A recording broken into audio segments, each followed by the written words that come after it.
We the Mafia. We the Mafia. We the Mafia. Bills Mafia. Bills Mafia. We the Mafia. We the Mafia. Bills Mafia. Bills Mafia. We the Mafia. Bills Mafia. Bills Mafia. We the Mafia. Bills Mafia. Bills Mafia. You know who the beast in the AFC East. We gon' grind this thing out for 17 weeks. Yeah. You hating on the Bills, then you way off. Talking cheap, meet us in the playoffs. Game day, you know we going off. Got your team captain shaking at the coin toss. We say Mafia, that means family to me. Cause we stand with the team, best fans in the league. Bills Mafia, Bills Mafia, we the Mafia, we the Mafia, Bills Mafia, Bills Mafia, we the Mafia, Bills Mafia, Bills Mafia, we the Mafia, Bills Mafia, Bills Mafia, we the Mafia.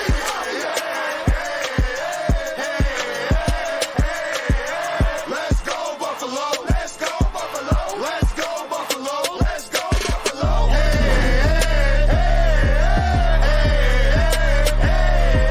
Let's go Buffalo, let's go Buffalo, let's go Buffalo, let's go. We the Mafia.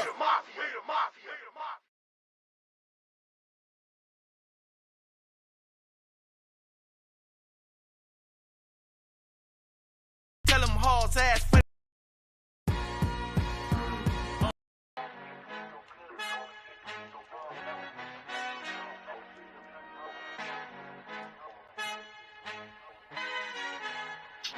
Our Father who art in heaven, I love when you talk me blessings. You never throw interceptions, I catch them like O.D. Beckham. Hard to not fuck the devil when built like Tiana Teller and balling at 27. I feel like Iman Shepherd. Know there's a disconnect when the sheep start to lead the shepherd. The weak start to be aggressive, the streets start to be the reverend. Bragging about first class, seated on 9/11. They spirits are not united, a legion, my soul forever. I murder my adolescence, assault with a friendly weapon. I verbally dissect them to help them get back together. I really don't want to. I don't want to like ruin this because talk over it. yeah. Who that is? That's let's see, Coastal. So.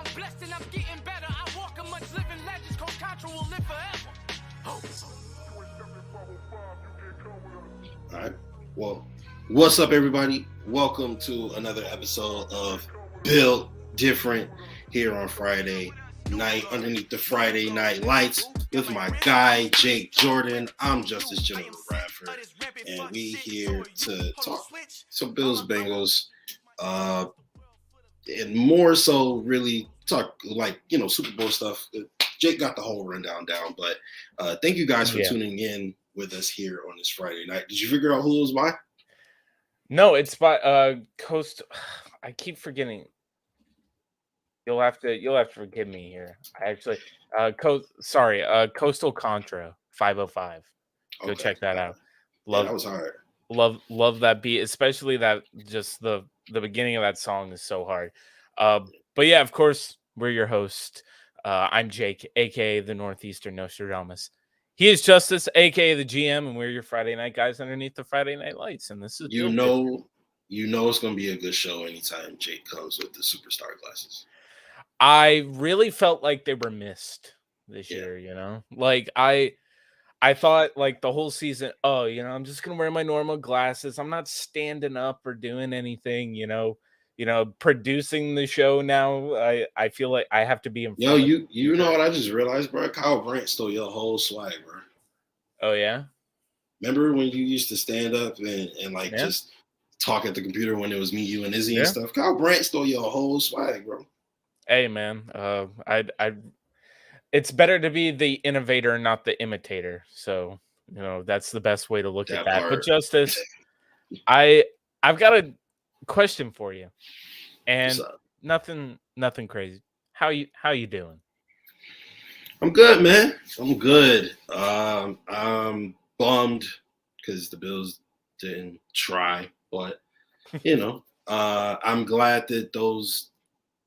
Listen, the Bengals fans are there's some SC asterisk M bags. All right, that's all I'm saying. There's a couple of them that are good people. So I was happy to see the Chiefs win, and I was also happy to see the Chiefs win for another reason, but we'll get into that a little bit later. But how you doing, Jake? What's up with you, man?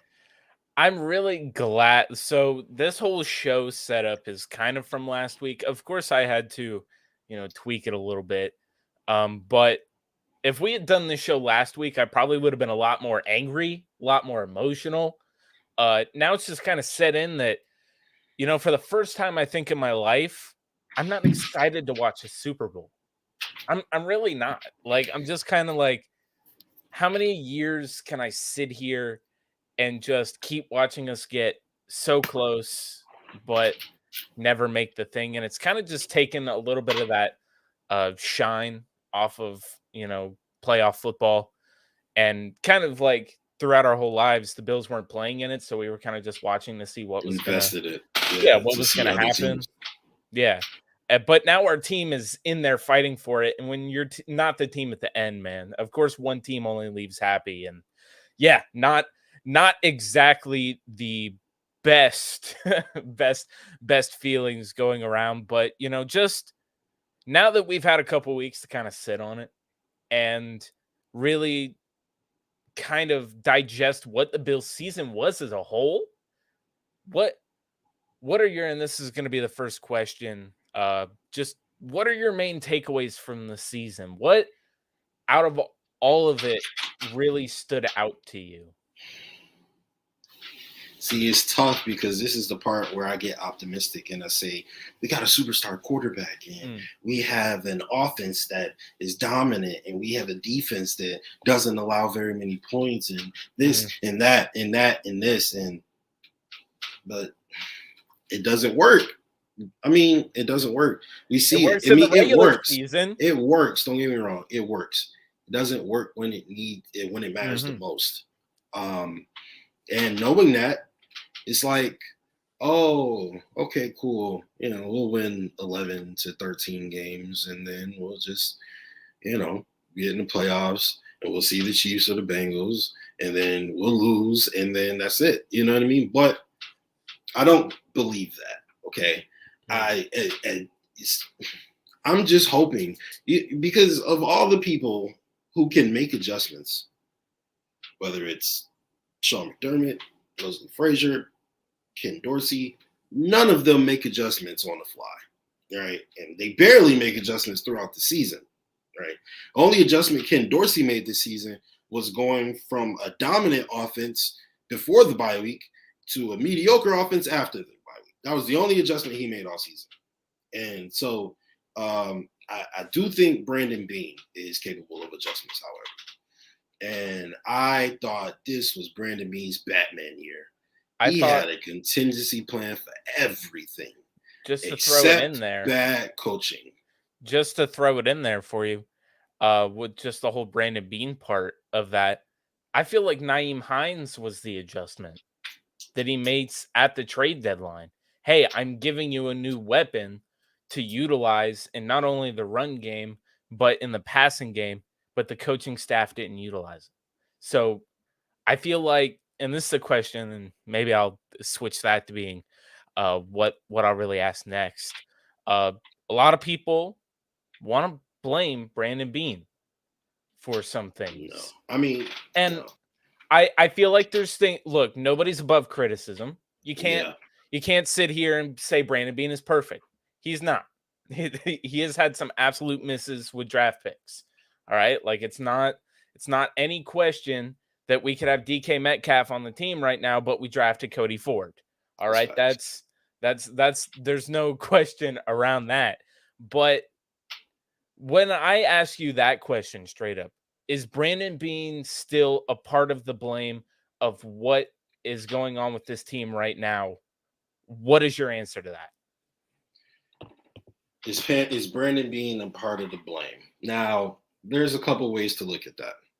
You can look at that in retrospect and say, oh, there were holes that should have been filled or could have been filled, right? Or you can look at it from the perspective of when Brandon Beane put this team together last offseason, and when they go into camp in August, was the team good enough to win a Super Bowl? That is undoubtedly a yes. They were good enough to win a Super Bowl. In fact, they were the favorites to win a Super Bowl. And they were playing like it for the first couple weeks. And then bad coaching. Like I said, Brandon Beane had a contingency plan for everything this offseason. What happens if Josh get injured? Well, you get Case Keenum, who's led a deep playoff run in his career before.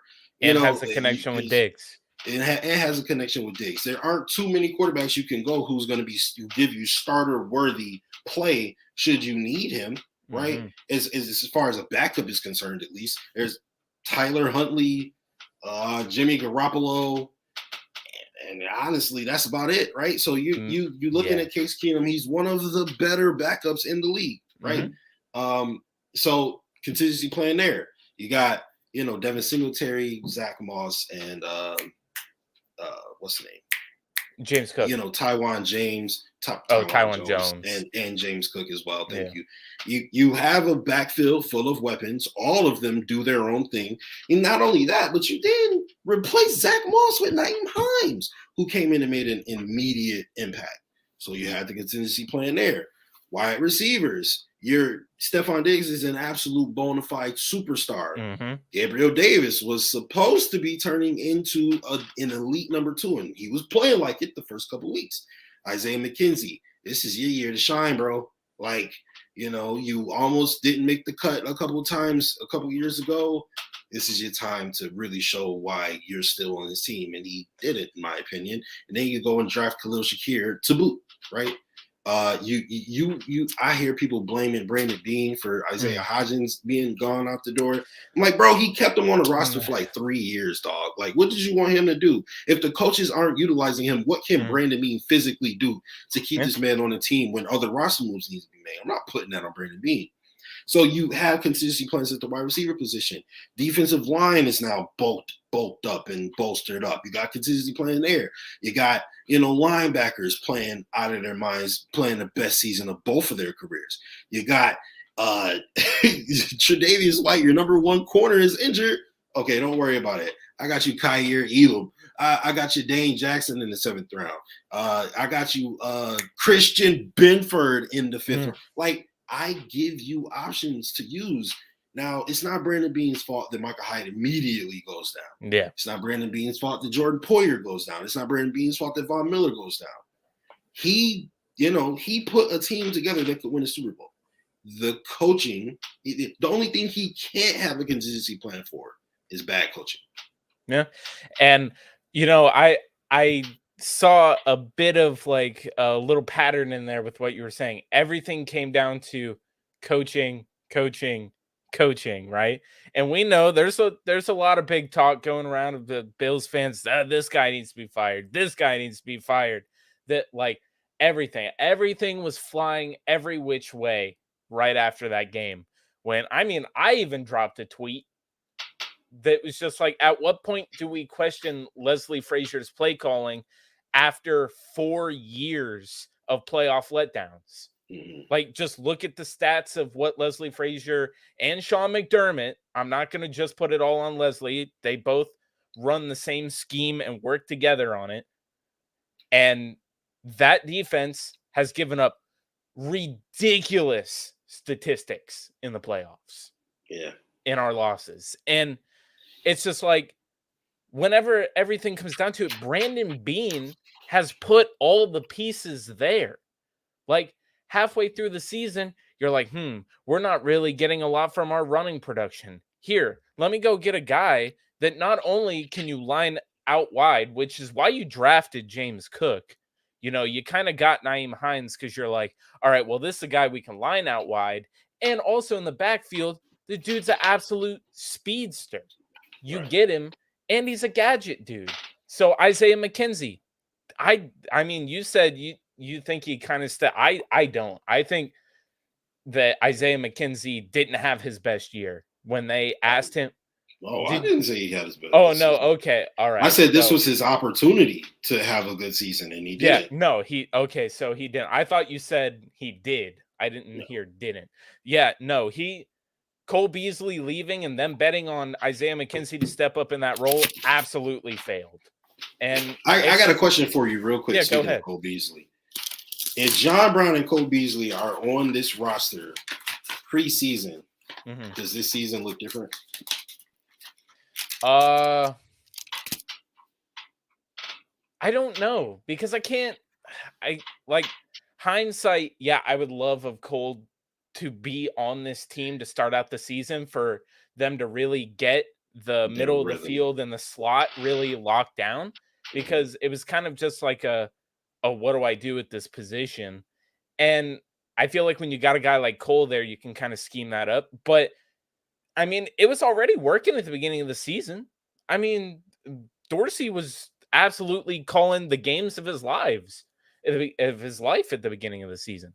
And then, like you said, buy hits, they go on. So does that mean that Beasley would have stopped that? I don't think so. I think that that's really a just what happens when a rookie coordinator gets found out and doesn't know how to adjust. You brought it up with the adjustments, and it didn't really work out. And, that brings me. So here I have, where does the blame lie mostly for this game, right? Against the Bengals. We got to hop into our little time machines, go back 2 weeks, how we felt coming right out of that game. Uh, where do you think the blame lied mostly for that game? Because I think it was all around. Like everybody wanted to kind of poke. No, it was this team, like this side's fault or that side's fault. I think it was kind of both sides' fault. What do you think? Yeah, I think it was both sides' fault, and it was honestly an abomination of a football game coached by Sean McDermott in any capacity. I'm not gonna lie to you. I listen. I have all the respect in the world for Sean McDermott. People who say Sean McDermott deserves to be fired, get real. You know what my favorite thing was that I heard after the loss rather, and I heard so many people say it, and it was like, oh, hold on, are y'all serious right now? They said we should have fired McDermott and given Dayball the job instead of moving forward with McDermott. We should have promoted Brian Dayball. Guys, let's be serious. It's nonsensical. And to say that a full 365 later, I've never heard anybody say something so ridiculous. And then y'all think that that's the answer. I understand people are emotional, but seriously, that makes no sense. But the game, in terms of the game, whose fault was it? It was Sean McDermott's fault. Defense was some of those schemes were some of them, all of them were atrocious. Yeah, like a good 80%. You really failing in terms of that. The Bengals did whatever they wanted, and you would think they would have adjusted because when they played on the first time, the Bengals did whatever they wanted. That's exactly why that tweet I put out, dude, went absolutely crazy, because like most people were seeing the same thing we were all seeing, where it was like, what was this game plan? What were what are these coverages? It was just like in the first game when they were playing the Bengals in Cincinnati. It was like, okay, they're just moving the ball down the field with ease. And then you're thinking, all right, you know what I'm saying? They seen what they wanted to do. All right, you got an answer for it. Nope, they just came and did the same thing, moved the ball down the field with ease. You guys, almost zero pass rush. No blitzes were sent. It's like, like put Kyer Elam on Jamal Chase. Backup linemen. Three rookie backup linemen. Put Kyer Elam man to man, face to face with Jamar Chase, and figure the rest out. Like I just and so I'm putting that on Sean McDermott. People can talk about Leslie Frazier. I'm not mad at that because he is the defensive coordinator. But Sean McDermott is a head coach, and not only is he a head coach, but he's a defensive head coach. So I'm going to put it on Sean McDermott before I completely put it on Leslie Frazier. I got you. I also put it on Ken Dorsey because 10 points is absolutely ludicrous. That is insanity. You have Joshua Patrick Allen, and you managed to put up 10 points in the divisional round of the playoffs? See, if we would have won that game 27-24, nobody says anything about Leslie Frazier or the defense. And that is my argument, right? I'm not absolving Leslie Frazier, and I'm damn sure not absolving Sean McDermott. I'm saying that 10 points is absolutely crazy. Yeah. You found a way to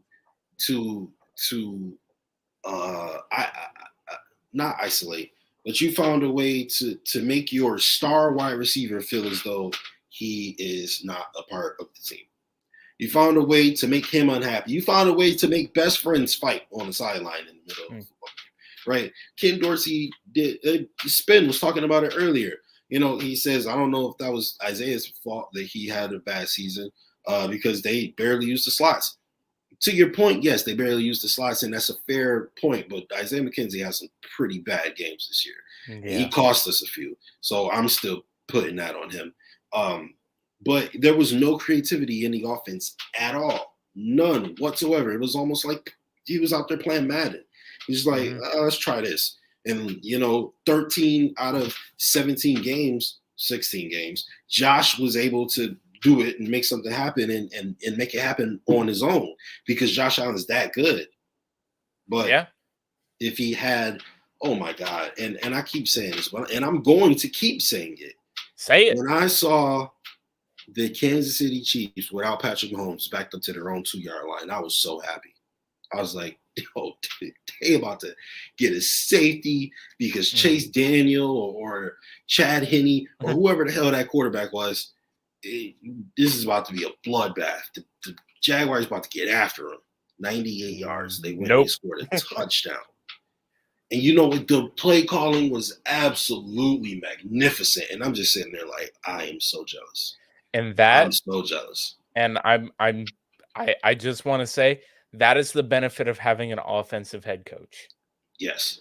And I don't want to, I'm not here for somebody who's really good on offense really controlling your offense. Yeah. So really, again, this is kind of the thing, right? When you look at the makeup of teams, really, the offensive head coaches, your offensive coordinator doesn't really matter, right? Your defensive coordinator does, because that's the dude who's controlling the side of the ball you don't specialize in, right? So you've got, with Andy Reid, you got Spagnuolo. With I forget the name of the Cincinnati Bengals guy, Lou something. He's I'm not going to sit here and pretend I care about those. Absolutely. There's a reason why he's getting head coaching interviews. That defense was great this year. They look good. And with Sean McDermott, you got to have a really strong offensive mind with him because his specialty is defense. And look, this is an offensive driven league, man. Sometimes that's the most important thing. You got to get that right. And I think that, maybe that is a part of the problem. But as most people say, I want let's fire Dorsey immediately. All right, hold on. Let's hit the pause button on that for a minute. I want to win as much as anybody. We all love it. We're 10 points. That's embarrassing, right? Brian Daboll, his first 2 years as our offensive coordinator, we were saying the same exact shit. That's fair. I would say to in counter year 3, that, Daboll took that leap. And that's fair. The only reason I said fire Dorsey is because he had been doing this all season, right? And I thought in the playoffs he was going to open up the deepest crevices of the playbook and make something happen. He kept that same bullshit that he was doing during the regular season. He did during the playoffs, right? It barely beat the Dolphins. It didn't even come close to beating the Bengals, right? So you couple that with the fact that we had to wait 3 years for Brian Daboll to finally come into his own as offensive coordinator. So now it's now I got to wait another 2-3 years for this man to figure it out. That's wasting Josh Allen's prime. And do you want to do that? That's the big question. Do you want to have to wait because with Daboll, it was okay, we have rookie contract Josh Allen. Let's let him grow. Now we have big bucks Josh Allen going into his prime Josh Allen. I need a absolute stud calling the plays for him and not some dude who can quote The Office with Josh Allen. I need someone who's actually going to go in there and is a offensive genius. Let's just say that, right? Brian Daboll turned into what you can say maybe was a offensive genius. There were still some things that I was he had a high IQ. Yeah. And there were some things that I was still what are we doing? But his last few years in Buffalo, it was I was surprised before last year he didn't get the head coaching job with the Chargers. But it was all this stuff kind of piles up to where I think if Ken Dorsey doesn't take a step up, now, look, it was the number 2 offense in the league, right? Right? It's weird to say that, but it just fell off in that game. And honestly, they were putting up points, but they just would shoot themselves in the foot, put the other teams in good positions, just a bunch of random stuff. And Spin, what was our offense limited? The lack of talent on the offensive line. I want to specifically talk about the offensive line, but I'm not going to do that right now, Spin, but we will get into that. Right now, I want to talk about Ken Dorsey. I think if Ken Dorsey doesn't take the step up this year, and that's weird to say from a dude who just coached the second best offense in the league, second best scoring offense in the league. And I think he's fired after next year if it's the same stuff. I think it really is. And I know the Bills really like to, believe in guys and have them develop within and kind of move up into these roles. But you got to realize that you're not a rebuilding team anymore, dude. Like, you're a team that's in the window. You've got the players. You're in win now mode. You can't waste years waiting for dudes to develop. You really can't.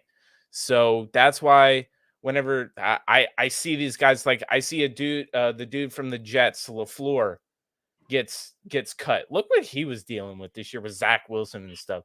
Could you imagine what a Kyle Shanahan offense would be if you had, just your tight ends and you have a decent running back in James Cook and Nyheim Hines with Josh Allen? Dude. Yo, Kyle Shanahan will go crazy with the 50 points a game, easy with his offense. You run that type of offensive scheme with Josh Allen. I mean, they're eating. But it's just kind of like, I need Ken Dorsey to take that step up. Whereas when I made my comments about Leslie Frazier, I don't think is going to get any better, right? We kind of know what the play calling's like, and that's him, half and half, him and Sean McDermott. But there's other people on the coaching staff that I feel like you really got to, take a look at too. Not just, Frazier. You got to look at, they fired the safeties coach. I feel like that was a scapegoat firing, to be completely honest with you. What, bro? Micah Hyde was out immediately, and Jordan Poyer was out but a good chunk of the season. Yeah, I don't know he was only the safeties coach for 1 year, and then they fired him, right? So it's kind of like, okay, and I like the guy that they brought in. I feel like that's a good bring, but when are we going to start looking at the defensive line coach? Seriously. Like, when are we going to look at Eric Washington? Dog, do you know how many sacks we had this year? Not off the top of my head. Above or less than 45? What do you think? So I know AJ Epinesa had like the quietest 7-sack season I've ever seen in my life. Did he have 7 sacks? Yeah. I would look that up. Vaughn, I don't know. 40. You said 45? Yeah. You think it was more or less? I feel like it's less. Is it less or is it more than 45? It's less than 45. It's 32. Okay. So 32 sacks. And so, yeah, that's what I was. Yeah, Spin probably close to 45. I knew it couldn't have been over 45. Not even close. But I was thinking 30s. But yeah, man, when are we going to look at Eric Washington? Look at these defensive line talents that we have that have not been properly developed.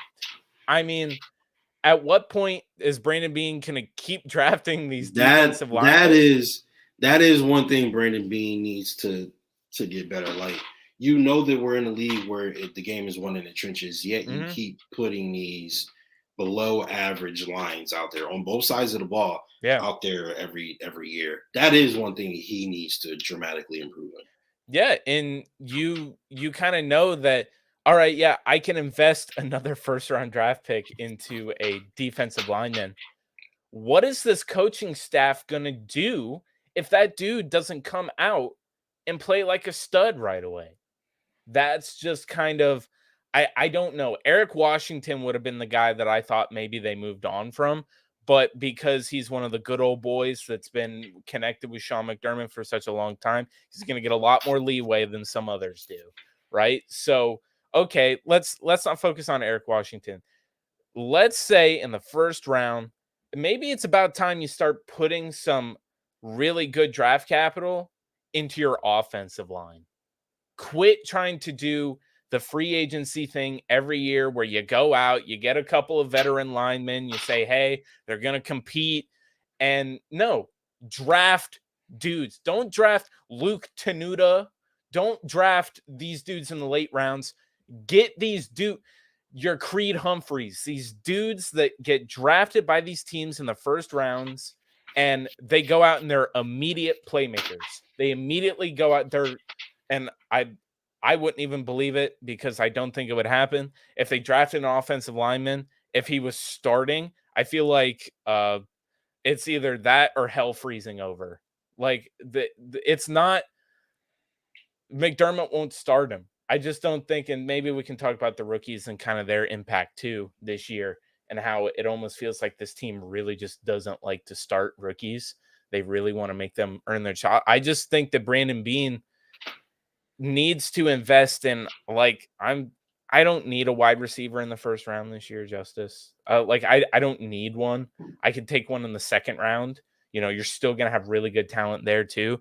I think, and let's talk about it, the Bills O-line. What'd you think of the Bills O-line this year, man? The Bills O-line is not good. I mean, it's really hard to say because I think it's bad coaching. I really do. I think it's bad coaching. So it's hard to say that the Bills O-line is not good. I think that they are not being coached well. And I think that they are being put in bad positions. Like, you know, people know that the Bills aren't doing anything but throwing the football. So, like, of course, you know, if you're playing a Matthew Judon or a Bosa brother or a Myles Garrett, they're going after your quarterback. You know what I mean? Like, so they don't run the ball. They don't ever give their offensive line the advantage in any situation. And like Spin said, they can't draft D-line and O-line, and that's the most important part of the football team. So what the Bills need, from my estimation, and I said this last year, and I still believe it, I think Kyer Elam ended up being a really good player, and I think he's going to be a really good player for years to come. But you look at the Bengals, and Brandon Beane said this. He said they got Joe Burrow on a rookie contract. T. Higgins still on his rookie contract. Jamar Chase on his rookie contract. Like, so they now have these players who are blue chip players, and they don't have to pay them yet. So now you get to pay a Sam Hubbard and a Trey Hendrickson and Jesse Bates and Joe Mixon, et cetera, et cetera. So what the Bills need is a blue chip player who is on a rookie contract. I say trade up. I genuinely trade up. Like, you know, you're trying to fill out your team, and I get it. I appreciate that. But at the same time, you're trying to find all these value picks. Trade up. Trade up. Go get a Micah Parsons. Go get a Sauce Gardner. Go get, you know what I mean? Get a blue chip player who is going to be a difference maker on this football team for the next 4 or 5 years before you have to pay them. Yeah, and I think that really Aaron Kromer needs to be in like direct contact with some of the scouts, and like a focus needs to be on offensive linemen this year. Because guess what? We got a couple of spots that you can say are probably secure, right? You got Mitch Morse. Unless he retires, he's your starting center. You should still draft a center, like a pure center that can learn behind Mitch Morse, right? And how did Saffold end up in the bro? I'm never using Pro Bowls as a damn Tyler metric ever Huntley again. Tyler Huntley got to a Pro Bowl, and I like Tyler Huntley, but dog. Like, I'm never gonna be like, oh, he was a Pro Bowler. No, I'm not using that as a metric anymore. But you got to say Dion is probably still just locked in at left tackle. Saffold lost his he's on a hot seat. Yeah, no, you got to bring somebody in to compete with Spencer Brown. I mean, I think you move Bates back to left guard to let Saffold go, because Bates at left guard that year when we were like, oh, we got to re-sign him, he was good there. That left side of the line was great. Move him back to left guard because that's obviously where he's the most comfortable. All right, then what? Okay, now you're dealing with right guard and right tackle. All right. Now that's where you need to put your chips in. Backup center and just guards. Pure guards. and maybe a tackle, or they can experiment with, oh, maybe we'll move Spencer Brown inside because we need somebody who's a pure pass blocker out there at tackle. We need somebody who's better in pass protection, like 100%. So I don't know. There's a bunch of things that they can do, but I think offensive line, that's where you got to go. That, like, the offense, most of these drafts we see, we're like, oh man, really heavy defense. And now it's kind of like, all right, now the offense needs some love. And it's weird because the offense is really good, but you don't want to turn into a situation where you're like Aaron Rodgers, where exactly he hasn't had a first round wide receiver in how many years? You know exactly. I mean? You want to also have cheap linemen that because some offensive linemen, they get absolutely paid ridiculous money, right? So being able to draft dudes and develop them, but spending early draft capital on them and they turn out to be like dogs. Like maybe Brandon Beane feels burned because he did that on Cody Ford and got burned by that. But it's like, look, Cody Ford also just went to the Cardinals and got hurt and probably won't be on that team next year. He was a bust. Not every one of your picks is going to be a bust, man. Like, you can't just let one absolutely kill you, like the Wyatt Teller situation. That's why we kept Cody Ford for so long, because he was afraid of letting Cody Ford go and him maybe becoming Wyatt Teller. I'll tell you, those situations were nowhere close to the same. So, yeah, man, that's kind of just how I feel and maybe some of the direction the Bills should go. But I just got one last question for you, and it's kind of the Bills. We keep getting into the playoffs. It keeps ending in heartbreak. Is Sean McDermott, and I know how I feel about this. Is Sean McDermott on any kind of hot seat if next season they get into the playoffs again and don't make any noise, and let's say the same thing that happened this year happens next year, and then you have this whole track record of getting the playoffs but not getting it done? Does he get put on some sort of hot seat? I would say 2 years ago, Sean McDermott, you could have 2 Olympic teams playing ice hockey on his rink. Like, thick ice. I'm talking, you're good, right? Last year, after 13 seconds, it's like, all right, maybe some high school teams, right? No, you don't want all that shoving in because you might fall through, right? I feel like we saw the first crack in the ice, and this is not to say that it's hot. It's not a pond. You know what I mean? It's still frozen. It just cracked a little bit, so now it's getting a little thinner. And by no stretch of the imagination can I see Sean McDermott being fired this offseason. Now, if he this offseason, hell no. No. Next year is the question. Next year, the Bills would have to do really bad in order for him to get fired.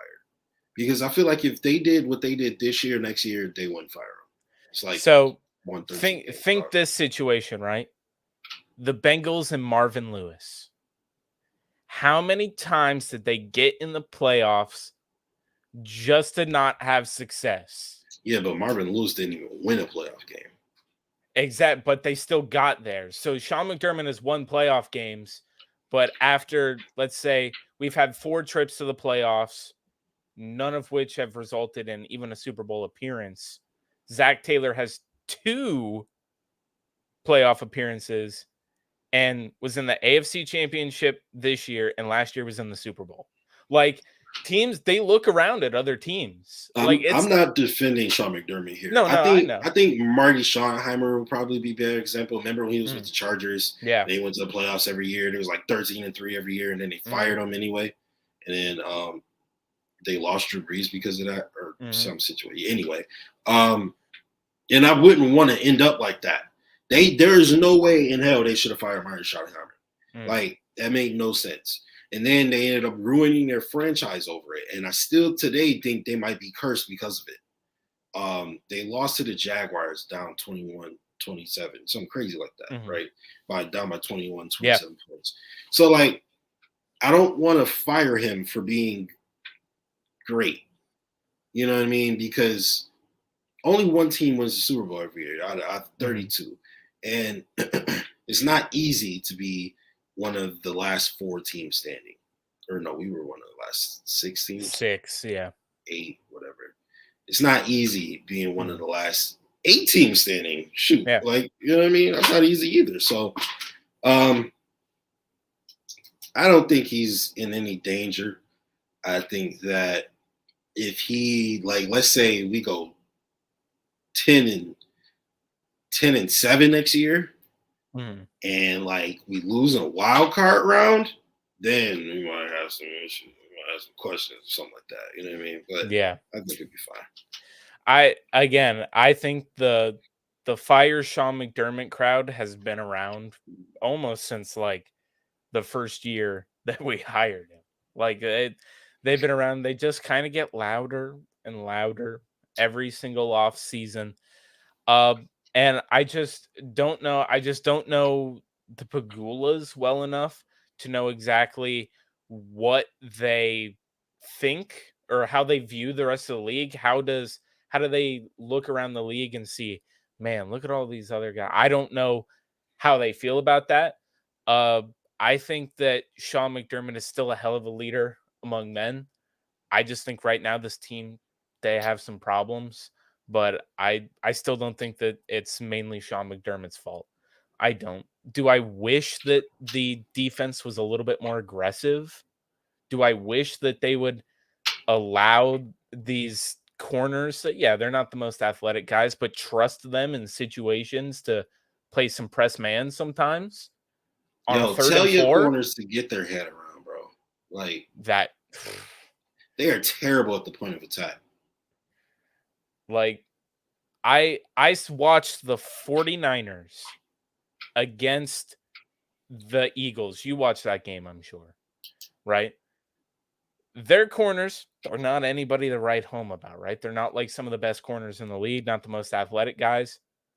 On third and 2, they got their dudes lined up right on them.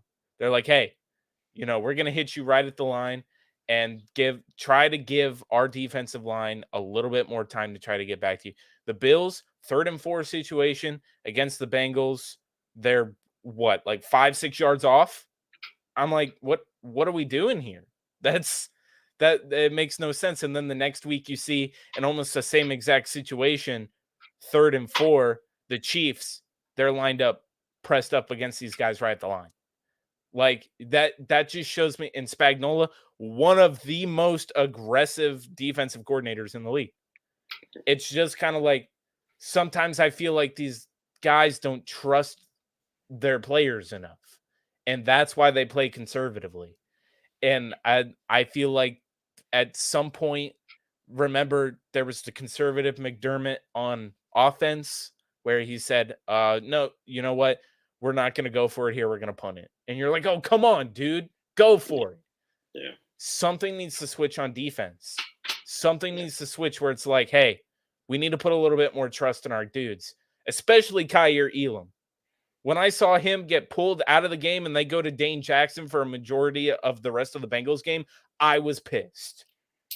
I was, because I'm like, what has Kaiir Elam done to not deserve playing in clutch situations over Dane Jackson?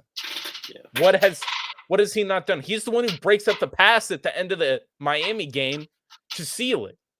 I mean, I feel like after that play, as a coach, you have more trust in this player. Like, oh yeah, okay, this is a dude. Next year, I cannot imagine a world where next year, if for some reason Dane Jackson is still, because I believe Dane Jackson a free agent this year? I think he was a 7th round pick. Yeah, I think so. Yeah, I think he's a free agent. If Dane Jackson is back on this team and he's starting over Kaiir Elam, I'm going to explode in the preseason.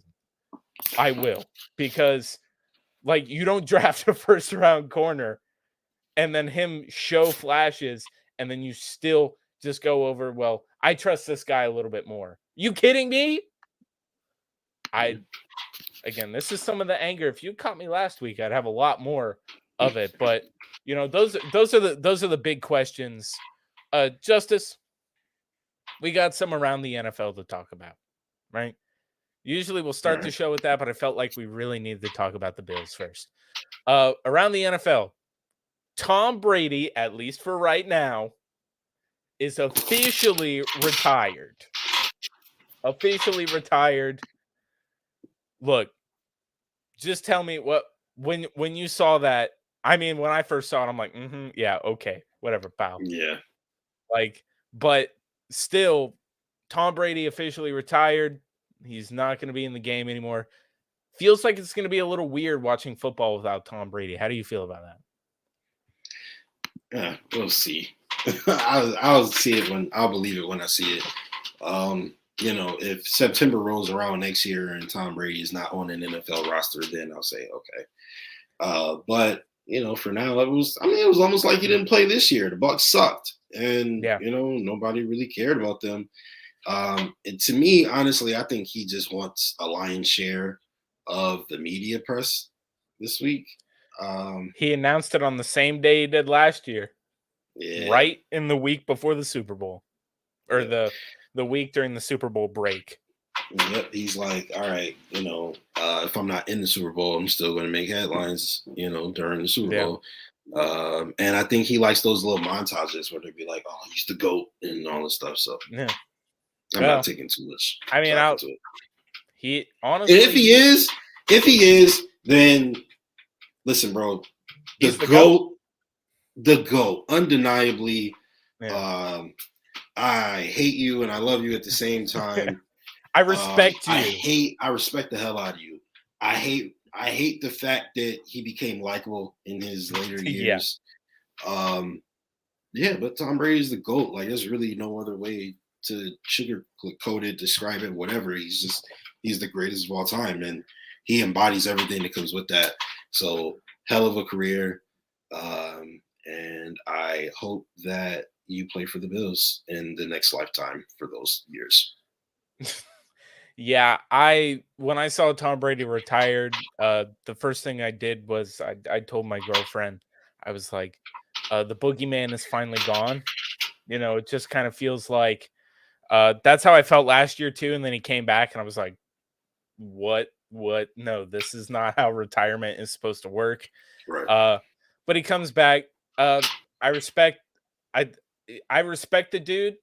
I hated him my entire childhood just because he beat down my favorite team. Yep. But Brady was 33-3 against the Bills. Spin said, that's exactly why we hated him. It's like if your abusive father went to jail, but then got let out on probation for another year. But then he was like, he had already been to jail, so he wasn't as abusive anymore. And then he was just like, he's a changed man. You were found guilty anyway. Time to lock him up forever. So Brady, respect. He is the greatest of all time.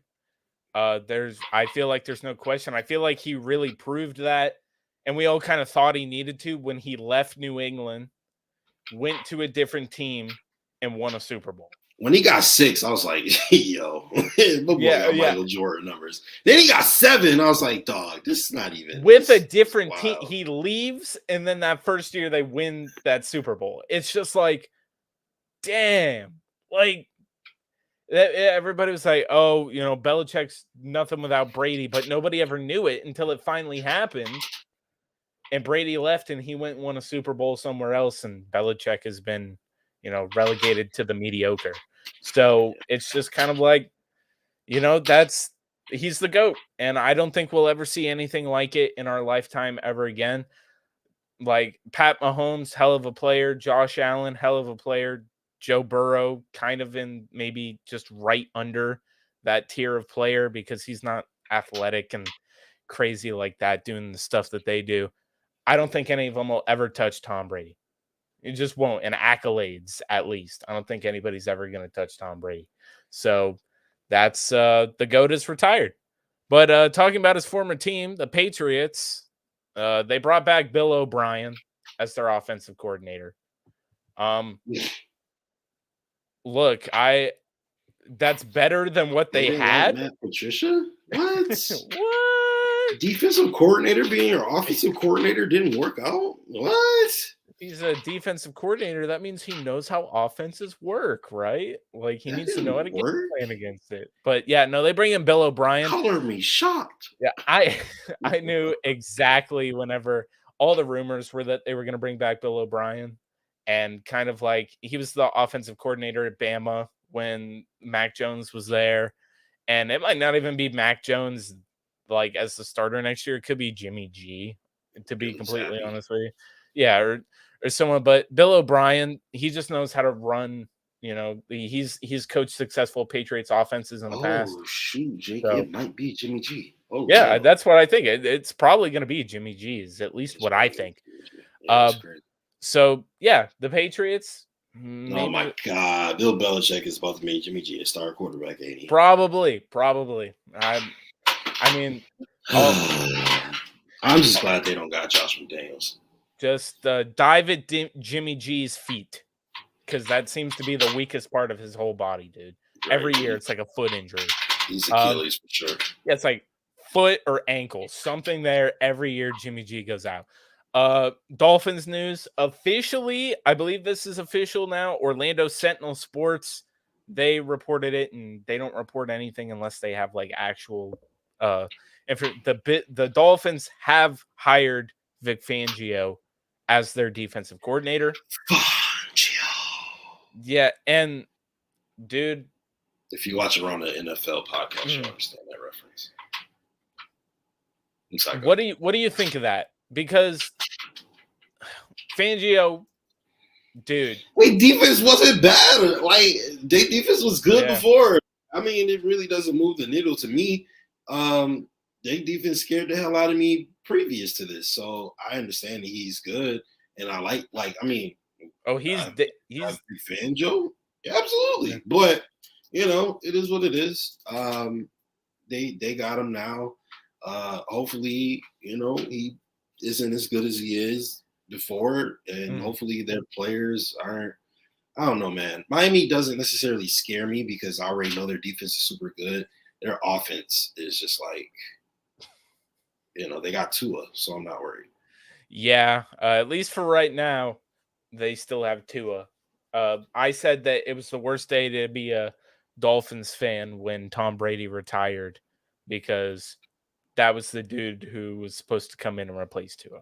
So let's just hope that the Ravens. I don't know, man. Lamar. The Ravens are going to franchise tag Lamar. They are. Yeah.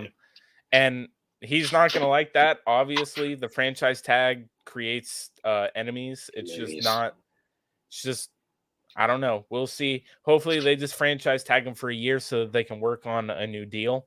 Hopefully, that's what they do. Because the last 2 seasons, he's been hurt going into the end of the year. So maybe they want just one more year of evaluation.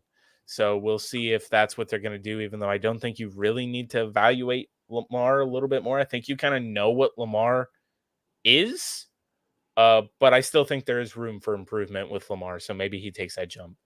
The last one is the Jets hire Nathaniel Hackett as their offensive coordinator. Shoot, they did? Yeah. So they hired, and this was all in the division news, right? So I didn't do anything else. They hired Nathaniel Hackett, and this was clearly a hire that was meant to go get Aaron Rodgers. Okay. This just smells of desperation. The Jets are just didn't he resign him? What do you mean? Didn't Aaron Rodgers just resign? Yeah, they're going to have to trade for him. They're going to have to trade for him, and apparently the owner of the Jets, Woody Johnson, or co-owner technically, is ready for Joe Douglas to just send the entire bank of draft picks and everything to the Green Bay Packers to get Aaron Rodgers, because they're tired of having bad quarterback play. in New Jersey. So you're gonna sacrifice everything that you've built, and now you have a promising team. And it's you're a gonna total send Jets everything for a 37-year-old quarterback. Please, total, I hope to God that they do this. It's a total Jets move. So yeah, so Rodgers has 1 or 2 years. I think it's 2 years because he signed the extension. 2 years left on his contract, 50 million per year. Like, all right, yeah, maybe that moves the needle for you. He'll definitely be coming to a team that's got offensive weapons. That's for sure. They'll be good for a season and a half. Yeah, but then what happens last year he didn't play his best year at all. Actually, it almost looked like he kind of regressed a little bit. But maybe you can be like, oh, that's the line. That's not having true receivers. I had Christian Watson in fantasy, okay? Don't tell me he didn't have a number 1 target. He surely did, because it won me fantasy games weekly. So I think that just the hire reeked of desperation of, hey, we're going to use this to lure Aaron Rodgers to the Jets. But I don't know. It definitely moves the needle for him, going from Zach Wilson to Aaron Rodgers. I mean, and apparently Zach Wilson and Aaron Rodgers are kind of tight, apparently. So I can see it. Because BYU. Zach Wilson apparently has like he's like, you're like the dude I look up to and all this stuff, and Aaron Rodgers like respects that. So if you bring that guy in, maybe he can help, coach along Zach Wilson. I don't know. I mean, I feel like Matt White should still be given another opportunity. Mike White will be on the Patriots next year if it's not Jimmy G. For real. Because they have to re-sign Mike White. He's a free agent. So yeah. We're going to go into a new segment that it's called, well, it's not really new because you've done it to me, right? The GM game. So now I'm going to ask you, Justus, you're going to put on your glasses. You're sitting at One Bills Drive. All right. Yep. There you go. You're sitting at One Bills Drive. They hand you the Buffalo Bills at this moment. You are Justus General Bean. And you're sitting there and they say, hey, we need to get over the hump this year. Take this team to where it needs to be. Get them to the promised land. What are some of the first moves you're making? First thing I'm doing is I'm signing Odell Beckham Jr. to a cheap contract. 2-year deal, like $17 million, right? He looked good in that video, didn't he? I'm not going to doubt Odell, right? I think Odell is still going to come back and be super fantastic. I am, we got the 27th pick in the draft. Yep. I'm figuring out a way to get into the top 10. Okay. I'm getting into the top 10.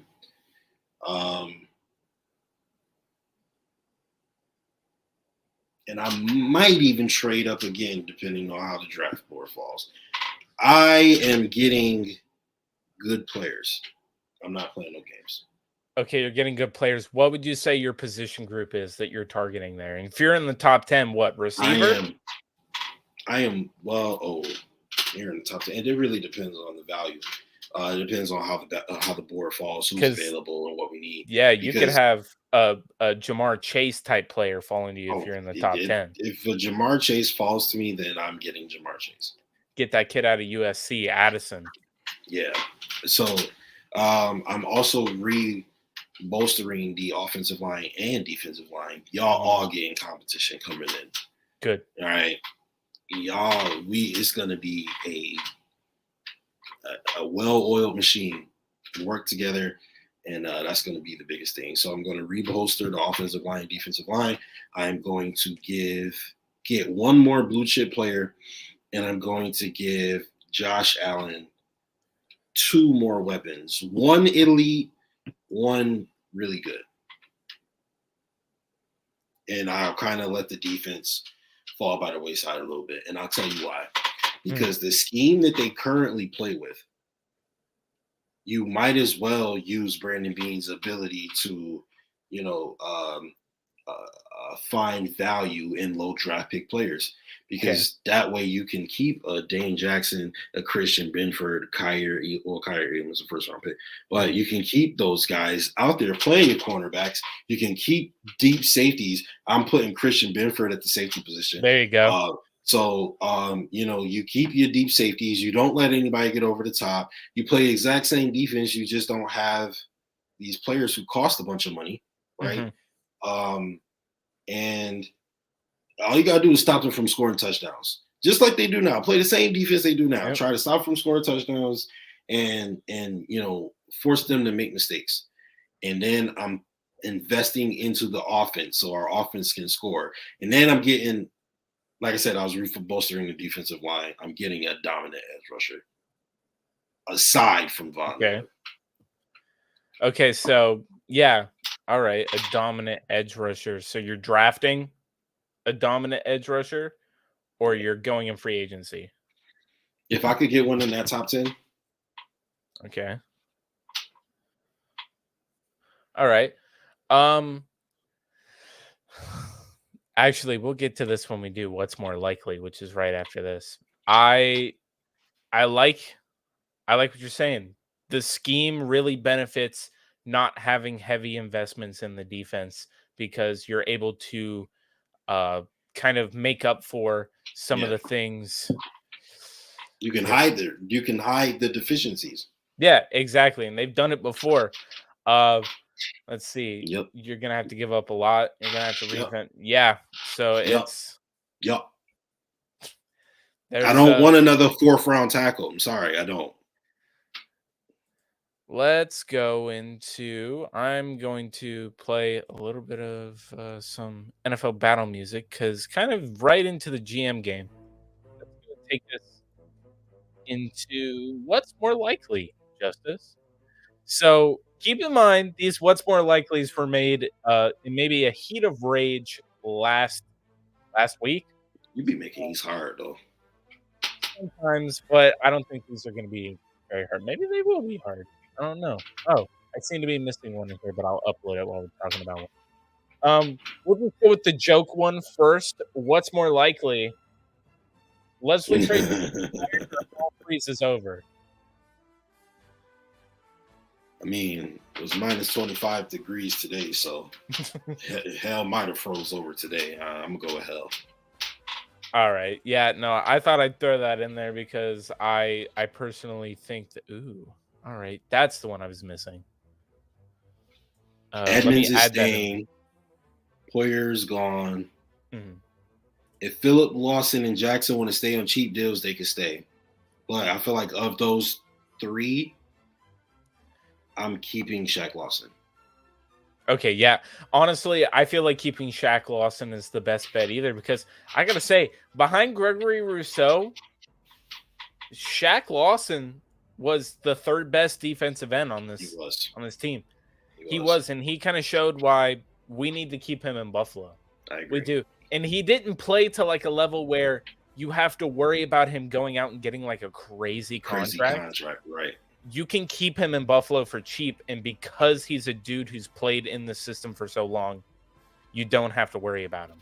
Right. Players that you don't got to worry about, those are the best players to have. Here's one, and this one's might break my heart a little bit, but people are talking about it. What's more likely, Gabe Davis is traded or Ed Oliver is traded before next season? What's more likely is Ed Oliver is traded, because you could get some actual value for Ed Oliver. I don't think you could get very much value for Gabe Davis at this very moment. Really? I don't think you could get the value you could get for Ed Oliver. I think if we're talking draft picks and engaging it by that, I think Gabe would be worth like a 4th or a 5th.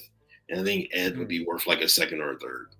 What has Ed Oliver done in the last 3 years that made teams go like, wow, this is a dude that we should trade heavy capital for?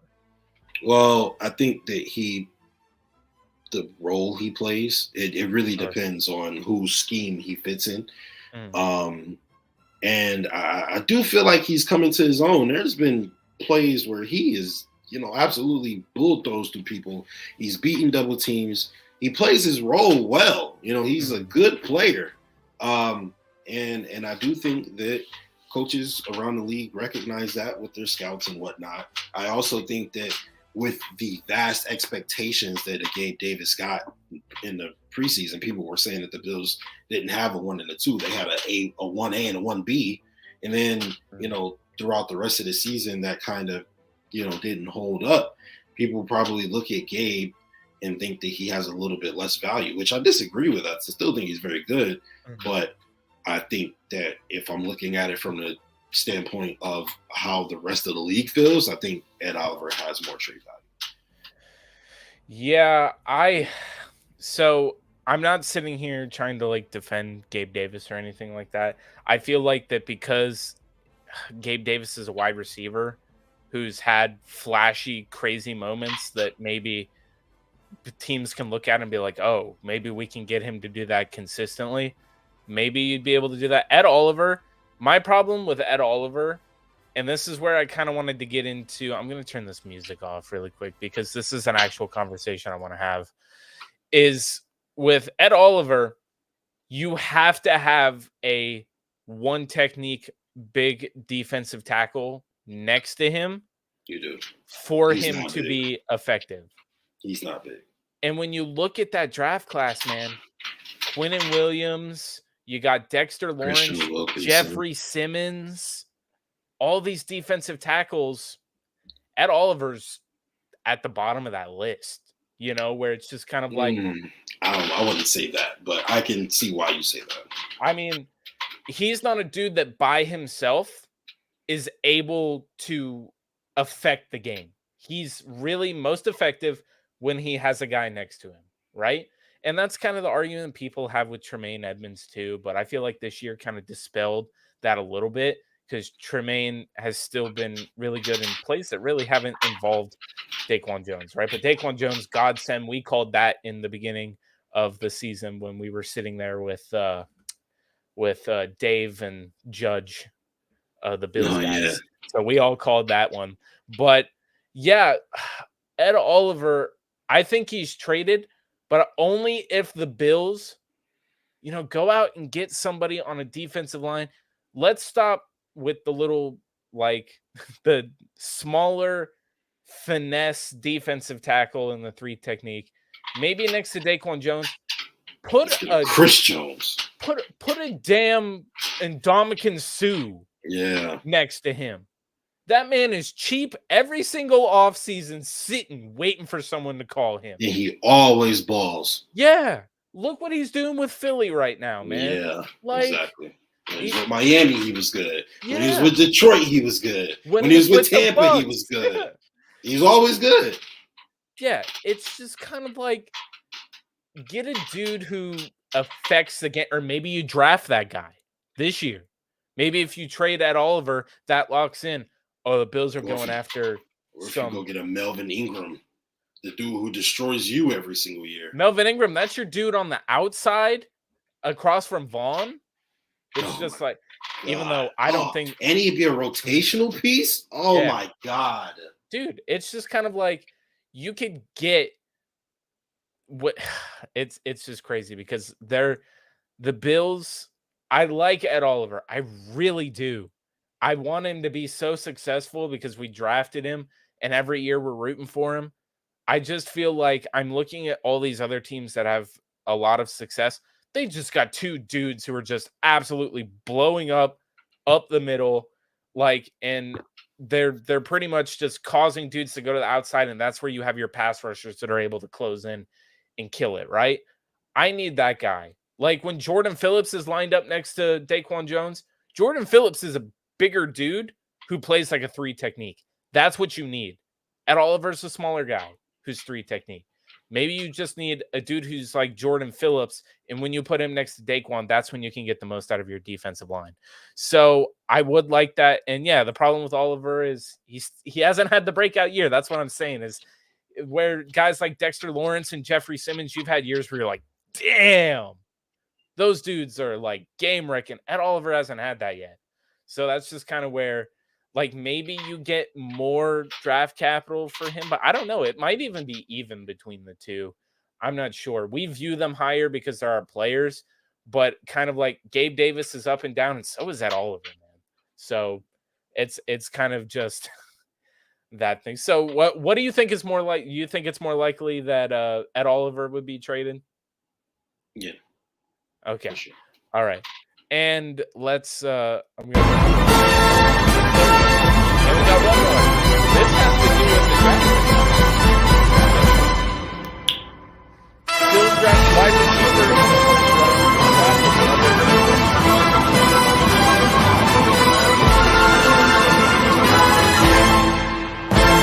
I won't, but dog, I want to.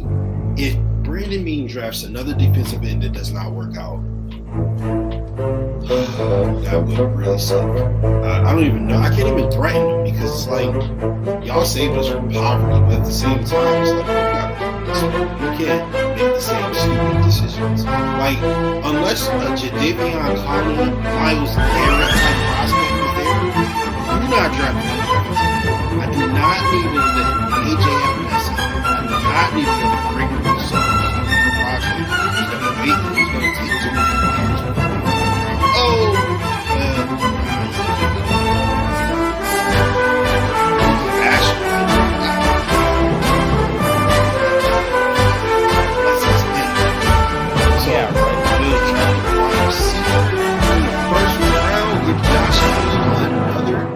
Superstar to go after, you know what I mean? Not just Stephon Diggs, but another speedy guy who can take the top off the field and take the pressure off of Diggs and Josh. I feel like that's a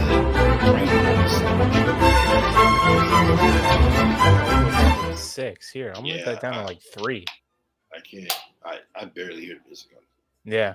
I don't know. That's weird. Maybe it's like different for us than it is them. Sorry, guys. I fixed that. Just to tell everybody here, here's Auburn defensive end Derek Hall.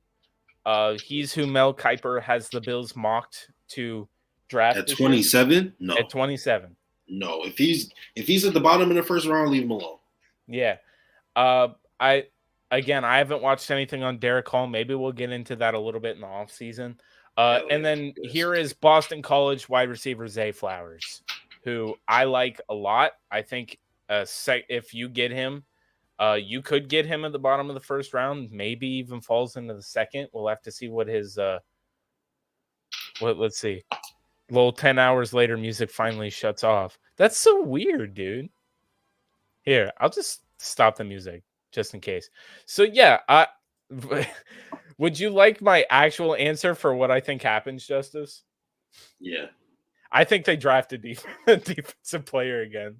I wouldn't be shocked. And honestly, when we're going to sit there and draft night like we do, and we have the last couple of years for the first round, we're going to sit there the whole time, and we're going to be like, oh, I like this guy, or I like this guy. Oh, my God, this guy's fallen. And it's going to be defensive end. And we're going to be like, are you kidding me? Zay Flowers is going to be sitting there, and they're going to pick a defensive end, and I'm going to cry on stream. So, on stream. On stream. So, yeah, that's something just tells me, man. When, who was it? It was the dude with the long name who played for the Browns now. Oh, Jeremiah Owusu-Koramoah. Owusu-Koramoah. Yeah. He was sitting there, and the Bills took Gregory Rousseau. It was like, I have the perfect gif of that where I'm sitting on my couch and I'm just banging my head on my microphone because I'm like, what are we doing? Oh man. And guess what? He's good. Wow. Would you guess? Who would have thought? Who would have thought he was good? Right? Oh, what else happened? Oh, Cam Taylor-Britt, a guy that I was like, oh, I would like that. Guess what? He went to the Bengals. He's good. Yeah. Wow. And here's the thing. If we would have drafted him, Sean McDermott wouldn't have played him anyway. So, that's just kind of wait to Jake drink the dog water yet. Oh, I didn't. We do have to do dog water. Man, I hate the off season, man. Dog water? What's that? Who made dog water bets? I don't remember nothing about us all three making dog water bets and all three of us losing.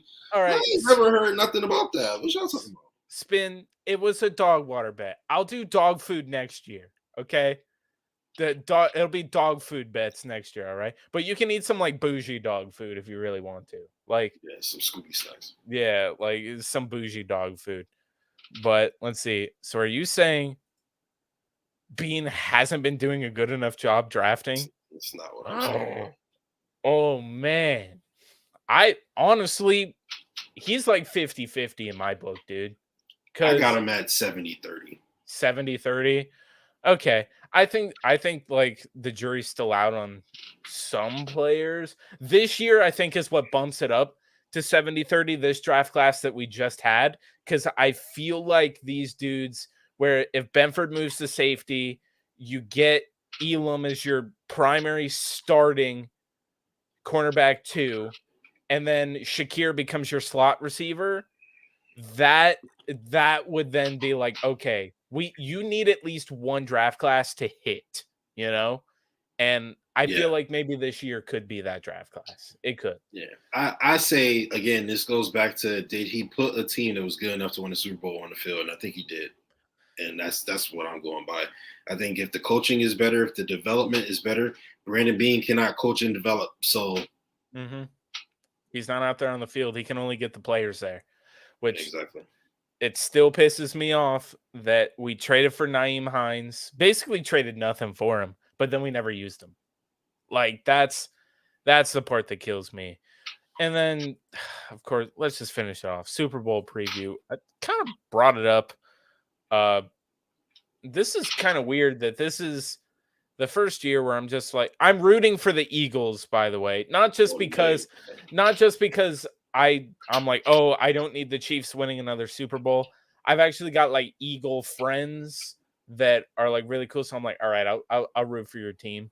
Like, because if you've ever gone to a game in Philly, which I haven't, but I'm probably going to go next year to the Philly game since it's away and I can go meet all my friends and stuff. And hopefully I don't get batteries thrown at me.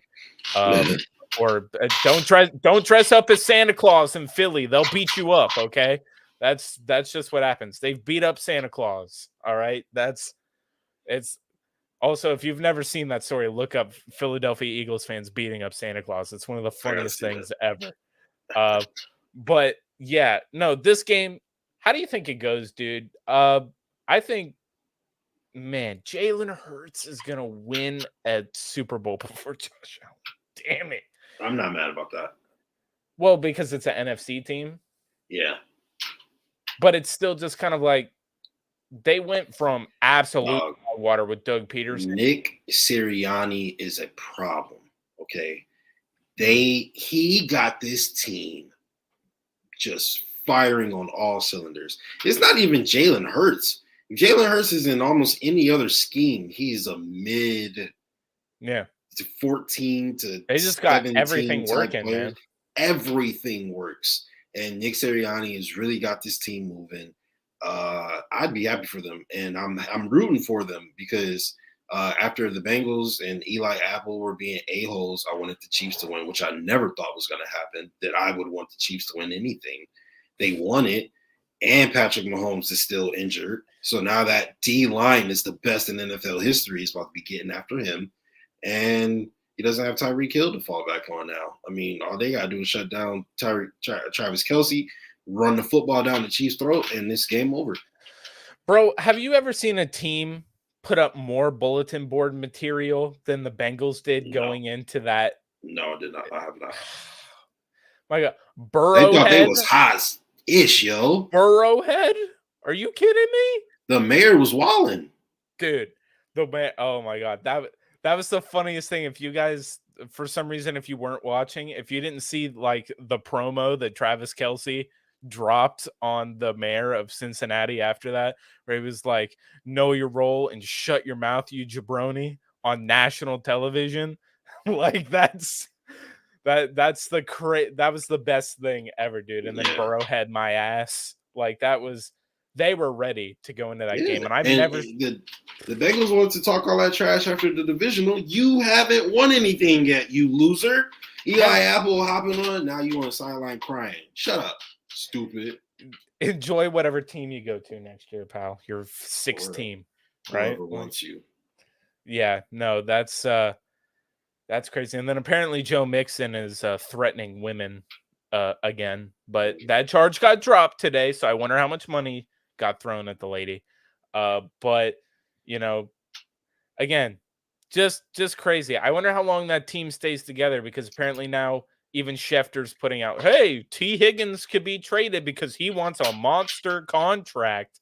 And then T. Higgins is just kind of putting out, okay, here we go. Like the team's leaking out this stuff. Oh, T. Higgins wants all this money. He deserves it. He does. Like he deserves it, and he doesn't, which is what makes it hard for the Bengals because he's not a number one receiver. But he wants to be paid like a mid number one receiver, I would imagine. Because T. Higgins is a real 1B. Like if there's like Jamar Chase is 1A, T. Higgins is a real 1B. Jamar Chase is 1A plus 1-0. And they're talking about extending Jamar and Joe Burrow this year. Spin. Don't play around in our comments, bro. Higgins is better than Chase. I guess it all just depends on how you really view. Like it depends on how many drugs you've done tonight. If you ever thought Higgins was better than Chase, what are you talking about, Spin? You usually the sensical one. Maybe that was a joke and he wilding, but he's joking. No, he's about to come in the comments and just tell you exactly why he thinks Higgins is better than Chief. There's no shot in hell is freezing over if Higgins is better. So we already kind of talked about it. We want Philly to win. I think Philly's defense is real, dude. That offense, they can attack you both ways if they want to. And AJ Brown is a dog, dude. Like, again, that's just kind of like what did you say? Like when the Bills traded for Stephon Diggs, that's what the Eagles did for Jalen Hurts when they got AJ Brown. The Titans will rue the day that they did not pay AJ Brown. They already have. Like now, whoever they bring in or whoever they draft, guess what? You're not going to have anybody who's going to be able to whoever you're developing isn't going to have a number one receiver. Like that's just it. So, and if you had a number one receiver like that, you could actually go and get like a Derek Carr or somebody, and you could still be in contention because your division's not that good. You got the Texans, you got the Colts, who probably are finally going to draft a quarterback. So who knows, man? But yeah, no, that's kind of the show. An hour 22, just chill show. The Super Bowl's going on. It's the off season, so we're going to kind of figure out some things to do. Maybe a show every 2 weeks, this show anyway, something so that it doesn't get stale and stagnant. Yeah. Also, be on the lookout whenever schedule release time comes, then that means Madden Cast comes back. And that means brand new, like nobody's going to want to miss that.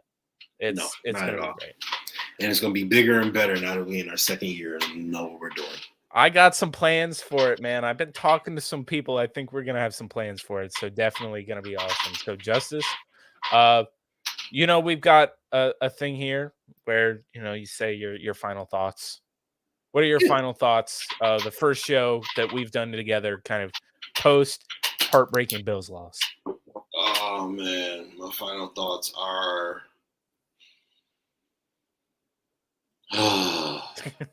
it sucks. It does suck. However, I once said that I would rather have a 13-4 team that doesn't win the Super Bowl than to have a 2-15 team that didn't even compete. Okay. Out of the 17 weeks that we watched football, we walked away from 13 of them with our head held high, and with a reason to celebrate. And I think that has equity in terms of, happiness and and things like that. This team, they faced a lot this year.